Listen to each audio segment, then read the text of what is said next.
Thank you all. As you can see, this is something that is going to span several committees here in the U.S. Senate.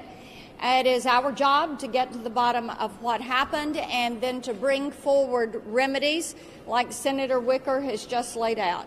Got a question? Thank you. So the EU and G7 have called for an investigation into whether or not this was a Wuhan lab leak. I'm wondering, do you think an international approach is the best way to investigate this going forward, or what would you recommend? I think the standing committees of the U.S. Senate should take the lead. We are pleased that our allies are also joining us and saying this needs to be investigated. It is obvious that something was not right.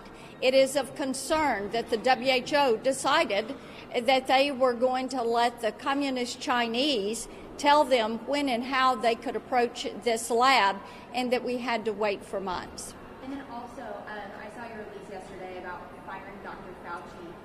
Can you just talk a little bit about that on camera? Sure. I think that it is appropriate that Dr. Fauci step aside from his responsibilities at the NIAID and that he make himself available to Congress to find out exactly how was he in cahoots with Mark Zuckerberg and big tech.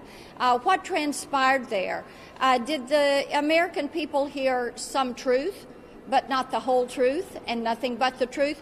Why was there not timeliness of acknowledgement of concerns around the lab? Why was there not more of a concern around Wuhan saying you cannot go anywhere else in China, or the Chinese Communist Party saying you can go nowhere else in China if you're from Hubei province or you're from Wuhan, but you can travel the globe everywhere but China. These are things that, now look, we've got 3.5 million people that have lost their life.